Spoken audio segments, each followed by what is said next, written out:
With schools not even back open yet after an extended summer break, there's already plenty of reprehensible discussion about how to use soaring energy bills as an excuse for limiting schools to a 3-day week.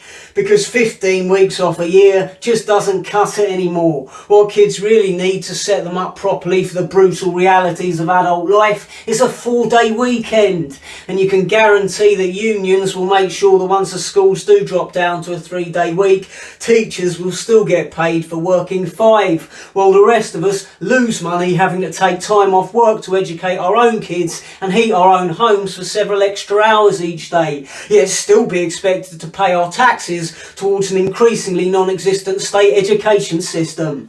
During the pandemic, the government realised that they could make us all pay taxes for our children's schooling, but not actually provide it. We didn't get any tax breaks for the 2 years we spent homeschooling our own kids, did we? It's another service we paid the government tax money for that they didn't provide.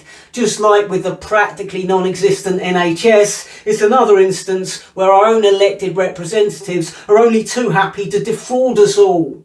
Although perhaps it's for the best that our children spend less time at school, as all the evidence suggests that rather than teach our children reading, writing and maths, our schools have spent the past decade or so indoctrinating them with woke poison, which means your average 16-year-old can tell you all about gender identity, critical race theory, toxic masculinity, personal pronouns, cultural appropriation, fifth wave feminism and the crimes of colonialism, but just don't ask them to spell any of it.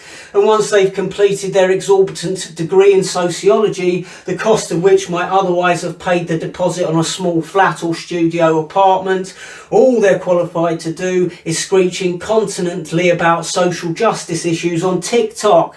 Then they get to the age of 30, realise they've got absolutely no job skills, and their options now are either to learn to code, beg their parents for more money to train as a plumber, or adopt a limp and scrounge disability benefits. The exploited victims of a noxious educational system corrupted and ruined by Marxist grifters.